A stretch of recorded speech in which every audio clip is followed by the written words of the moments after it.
I want to tell you the story about how TSA broke my red camera. The first week, yes, the first week I bought it.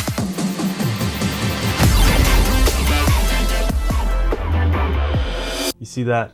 That's not supposed to be there. So what happened was, I was on my way, I'm living in San Diego. I drive all the way to Ventura to pick it up. I bought it used because it's a lot cheaper, and a new one's $60,000, I don't have that. So I was so excited, I was going to Ventura, I picked it up. On the way back, what's better than getting a new camera? Getting a new job. So someone's calling me up, they said, hey, we need you to fly to San Francisco this weekend. We got this job for you, filming this basketball game, etc., etc. I'm very stoked on the camera. I'm stoked on the job. Nothing could be better. So we're going to the airport. I get there 39 minutes early. And if you fly a lot, which most of you guys probably do, you realize you got to be 40 minutes early to check in your bag. So I'm pulling up pretty late. They're like, yeah, you can't get on. I'm like, what? Like, yeah, it's 39 minutes. It's just not possible. You're 1 minute late. I'm like, yeah, I'm 1 minute late. What's the big deal? Like, yeah, it's just a system thing, I can't do it. So I'm like, yeah, that's not gonna work out. So I take my bag, I go TSA line, of course it's packed through the door. I'm like, okay, this is just insane.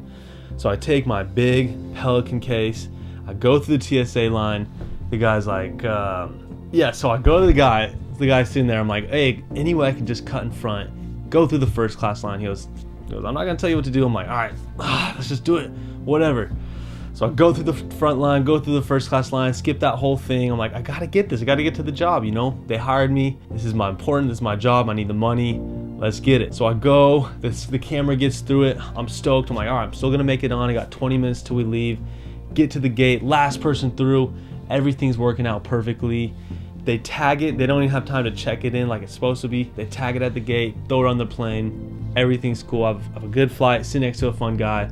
I'm stoked. And so once I land, I got about 2 hours to get to the hotel, get situated until the job starts.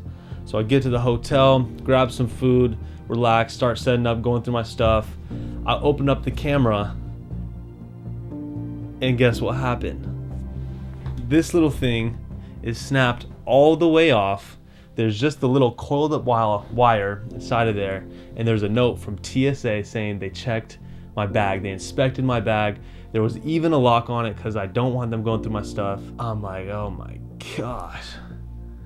So for those who don't know, you can't operate the Red very well without this. So it's touchscreen, it's mostly controlled. I do have the side handle, but it's so much easier to go through this. So what do I gotta do? The screen's still working, but I need to film. So I'm filming like this. I'm holding the screen on, getting close. Okay, cool. It's all handheld too. It's not an interview, it's a run and gun. So I'm holding like this, trying to change the settings, send it down. Needless to say, we get the job done. The product probably could have been better, to be completely honest, but job gets done, client's happy, we're all good to go there. So I'm like, all right, this is insane. I gotta file a complaint.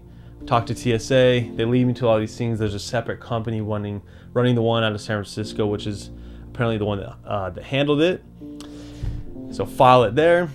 I get a note back about 2 or 3 weeks later saying, hey, we're gonna take care of your claim. This will be your agent.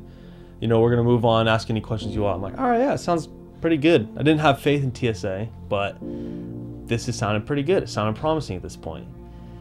A few weeks on, hear nothing back. A few weeks go on, hear nothing back. Finally, I send like 3 or 4 emails like, hey, what's going on? Like, what's going on there? You know, what's going on? Yeah, basically that's all I say. And they reply, we did not find TSA guilty of anything. If you want to review your file or submit a small court claim, here's your proceedings. Thank you very much. I'm like, so I sent them back a video of a Pelican case getting thrown out, a 3-story roof, showing that it doesn't even break. So they have a glass off a 3-story roof. They throw it off and it's fine. I'm like, look, you guys did this. They're like, according to our video evidence, we didn't do it. If you want to access the video, you have to go through this, pay this amount of fee, and then you'd have to go through a court to get it back. So basically they're saying, because this is an expensive thing, because these are like $3,000 to replace, they're not going to do that. and they're gonna make me go through a legal thing to get the money back because they can do that because they're TSA. And ultimately, the lesson learned is insure your stuff. I just bought it. I didn't have time to buy insurance because everything happened so quickly. So now I had to weld it on here. It's called JB Weld. Pretty amazing stuff.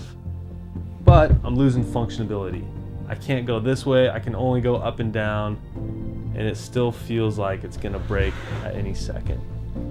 So moral of the story, get good business insurance that covers your stuff, covers your practice, covers your liability. I have great business insurance now. It's provided by Hiscox. I don't know exactly how to say it, but they do a great job. They helped me out. It was easy.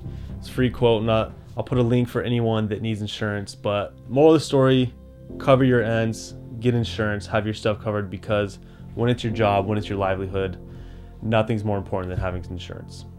All right, that's how TSA broke it and why they didn't fix it, because they're TSA and they don't care.